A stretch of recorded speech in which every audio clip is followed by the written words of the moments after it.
Hi friends. போன ஒரு April மாதம் வந்து அங்கே சென்னைக்கு போயிருந்தப்போ மெரினா பீச்சுக்கு போயிருந்தோம். செம்ம ஃபன்னாக இருந்துருச்சு. என்னோடய சிஸ்டர்ஸ், என் சித்தி, அதுக்கப்புறம் எல்லாருமே போயிருந்தோம். எங்கள் அம்மா, பாட்டி எல்லாருமே போயிருந்தோம்.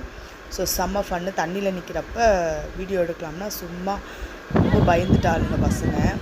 சரி போவோம் அப்படின்னு சொல்லிட்டு எல்லோரும் நாங்கள் வந்து கொண்டு போனால் என் பெரிய பொண்ணு வரவே மாட்டேன் அப்படின்னு சொல்லிட்டா. சரி சின்னவங்க மட்டும் கொஞ்சம் ஆர்வமாக போகலாம் அப்படின்னு சொல்லிட்டு ரெடியாக இருந்து தண்ணியில் நிற்க வச்சு கொஞ்சம் பயம், பதட்டம், என்ன சொல்கிறது, எல்லாமே கலந்து தண்ணி அலை கிட்ட வரும்போது பார்க்கணும்.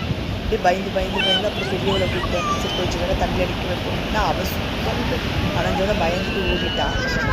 செம்ம ஃபன்னாக போச்சு. அதுக்கப்புறம் நாங்கள்லாம் சேர்ந்து அப்புறம் என் தங்கச்சி பொண்ணு மட்டும் பெரியவா விளையாடினா. அப்புறம் சரி அவளாவது ஜாலியாக என்ஜாய் பண்ணுறேன்னு சொல்லிட்டு என்ஜாய் பண்ணான். அதுக்கப்புறம் நாங்கள் விளையாடலாம்னா செம்ம ஃபன்னாக இருந்துச்சு. ரவுண்டாக சுற்றி எல்லாம் பயந்து என்ன பண்ணுறதுன்னு ஒரு வழியாக வாங்கன்னு சொல்லிட்டு வந்து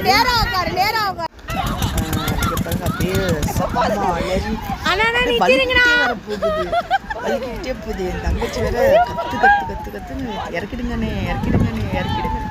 அந்த கத்துலாம் இருந்தாலும் அந்த அண்ணன் அம்மா நீ முடிச்சுதாம்மா நான் இறக்குவேன், உன்னால எல்லாரையும் இறக்க முடியாது சொல்லி நல்லா வச்சு சுற்றி செஞ்சுட்டாங்க.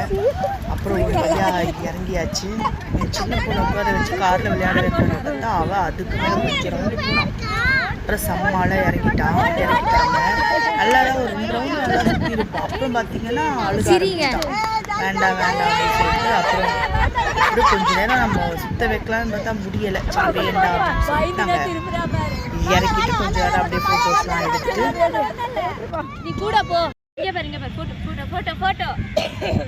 இப்படியே வந்துட சொல்லாடி, அவங்க இப்படி வர சொல்லலாம்.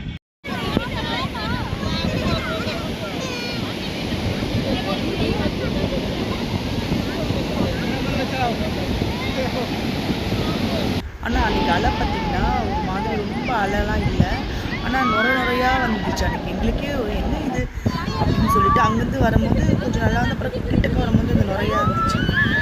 அதனால் எப்படியோ முடிச்சுட்டு ஜாலியாக என்ஜாய் பண்ணிட்டு வந்தோம். உங்களுக்கு இந்த மாதிரி எக்ஸ்பீரியன்ஸ்னால் கமெண்ட் பண்ணுங்கள் ஃப்ரெண்ட்ஸ். பாய்.